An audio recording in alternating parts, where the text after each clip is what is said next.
If you want to add custom code to your Squarespace website, this video will walk you through the process step by step. We're going to cover how to find the code injection area quickly, where to paste your code, what each field means, and how to save everything correctly so your scripts go live.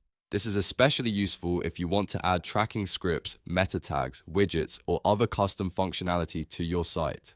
Before we begin, there's one important thing to know. Code injection is only available on a premium Squarespace plan, so if you don't see this option yet, you may need to upgrade your plan first. If this tutorial helps you, be sure to hit that like button and subscribe for more easy website tutorials just like this. Alright, let's get into it. First, log into your Squarespace dashboard. Once you're inside, you do not need to click through a bunch of menus. Instead, press the / key on your keyboard from anywhere in the dashboard. That opens Squarespace's quick search tool, which is a much faster way to find settings. Now, type code injection into the search bar. As you type, Squarespace will show matching results. Click the top matching result to go straight to the code injection page. This saves time and helps you skip the usual menu navigation entirely. Once the code injection screen opens, you'll usually see two main areas, header and footer.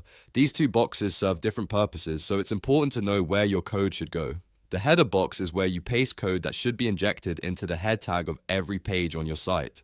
This is the right place for things like tracking scripts, analytics snippets, verification tags, and other critical meta tags that need to load early. The footer box is where you paste code that should be injected right before the closing body tag. This is a better place for non-critical scripts and widgets, especially if you don't want them to slow down your page loading speed. If you're adding something like a chat widget, a small embed, or a script that doesn't need to load instantly, the footer is often the better choice.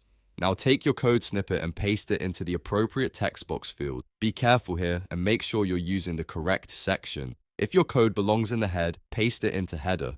If it belongs at the bottom of the page, paste it into footer. If you're not sure where a specific script should go, check the instructions from the service that gave you the code. That way, you'll avoid placing it in the wrong location and causing issues on your site. After you've pasted everything in, take one more look to make sure the code is clean, complete, and in the correct box. Then click Save in the top left corner.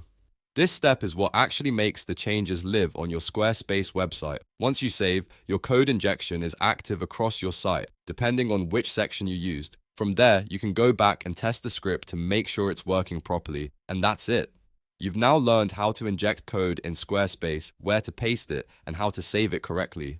Remember, if the code injection feature isn't available, you'll need a premium plan before you can use it. If this video helped you out, please give it a like and subscribe for more Squarespace tutorials, website tips, and no-nonsense step-by-step guides. Thanks for watching, and I'll see you in the next one.